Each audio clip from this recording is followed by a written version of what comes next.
But first, we want to get to the very latest on that battle for the Supreme Court. You're looking live right now at the Supreme Court building in Washington, D.C., the flag there at half-staff to honor Justice Antonin Scalia, his body arriving in Virginia overnight. Scalia, the longest-serving member of the court, he had such a powerful impact, and the fight over his replacement already so fierce because so much is at stake. We have team coverage this morning, and we begin with new details about Justice Scalia's final hours at that Texas ranch. ABC's Jim Avila is in Shafter, Texas, with the latest. Good morning, Jim. Good morning, George. This luxury hunting ranch is now virtually empty. Those big private jets taking off overnight, carrying with them memories of a hunting trip interrupted by the death of the guest of honor.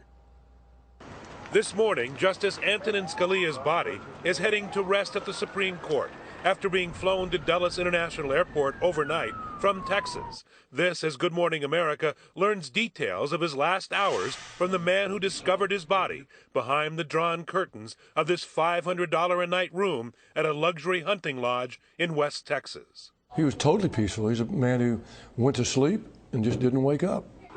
The judge, who loved to hunt, was scheduled to shoot birds Saturday with an exclusive group of mostly Texan couples who flew in by private jets to hunt, dine, and hike the grounds of this 30,000-acre property adjacent to Big Bend National Park.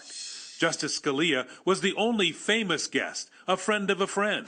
He arrived Friday about noon, toured the property, did not join that day's hunt, but did have dinner with the group overlooking the scenic lake, excusing himself early, professing fatigue. He was animated, and about 9 o'clock, he stood up and he said, "It's been a very long day."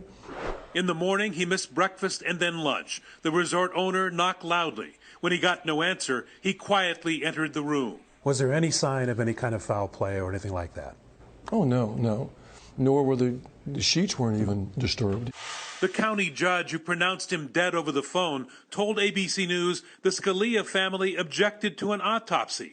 And after talking with sheriff's investigators and U.S. Marshals on the scene, she agreed one was not necessary. And they assured me they did not see any signs of foul play.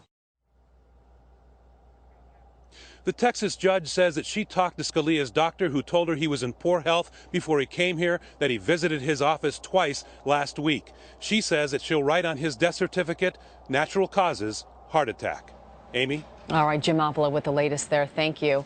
And Justice Scalia was the longest-serving member of the current Supreme Court with 3 decades on the bench, and his death has huge implications for big cases the court is facing right now.